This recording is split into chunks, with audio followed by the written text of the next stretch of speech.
Diserang pertanyaan menohok sama milenial cerdas, Anies gak marah, malah begini responnya. Untuk memenangkan kontestasi ini mungkin harus ngelakuin hal-hal yang dilematis secara etis. Misalnya berkoalisi atau berteman sama grup tertentu karena masanya besar tapi mungkin mereka itu value-nya bertentangan. Terus habis itu mungkin berbagi-bagi atau goreng isu-isu sara karena itu populer di masyarakat. Bikin janji-janji yang wow yang masyarakat suka padahal mungkin mustahil untuk dilakuin atau tidak pernah di-plan untuk dilakuin gitu. Dan waktu mungkin setelah menang, governing pun itu kan banyak kompromi yang harus dilakukan untuk supaya mungkin tujuan itu bisa tercapai. Misalnya milih menterinya siapa, apakah yang paling kompeten yang ditaruh atau harus ada titipan gitu kan. Apakah harus merem-merem dikit ke kasus korupsi kelompok tertentu.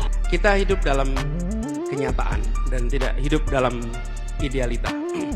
Jadi dalam mengambil keputusan, kita akan punya, kalau saya boleh sederhanakan nih, ada kuadran, 4 kuadran nih. Garis vertikal dan garis horizontal. Jadi 4 kuadran. Ini yang vertikal, yang atas itu benar, salah. Ini value. Oke. Kemudian yang horizontal itu baik, buruk. Ini konsekuensi. Oke.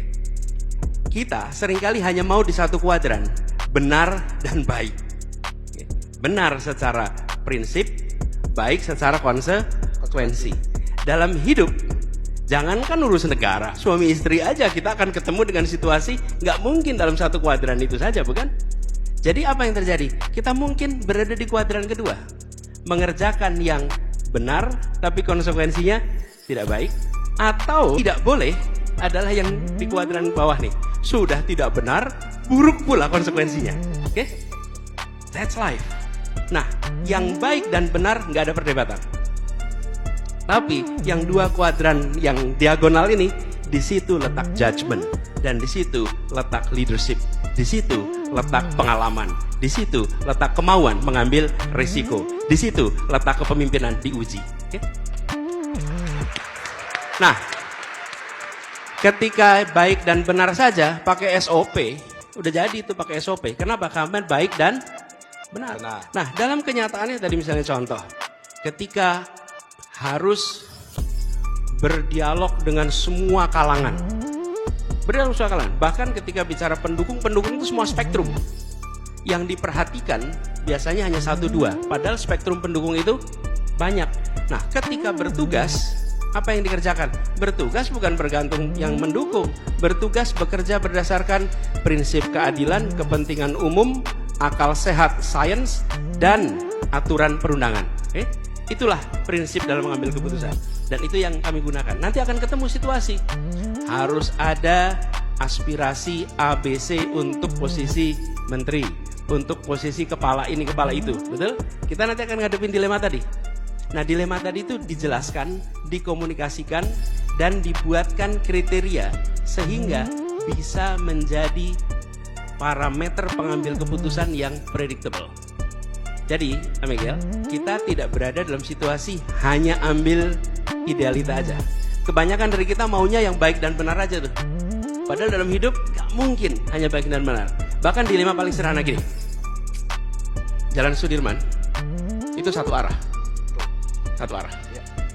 Di perempatan Semanggi ada sebuah rumah sakit di situ.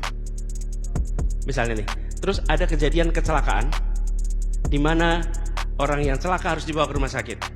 Dan jalannya itu macet, jalan berlawanan arah, itu jalan yang kosong. Apa yang harus Anda kerjakan? Menunggu macet dan yang kecelakaan sampai ke sana terlambat? Atau Anda ambil jalur yang berbeda, salah secara prinsip, tapi baik secara manfaat? Anda ambil keputusan itu. Saya ambil jalan yang melawan dengan arus karena saya mau menyelamatkan orang yang kecelakaan supaya cepat sampai ke rumah sakit. That's judgment. Bagus sekali poin. Dan jangan cepat-cepat. Ini the end justify the means. Sebentar. Can you argue that to someone yang sudah dying? I don't think you will argue that. Jadi jangan juga dibuat generic.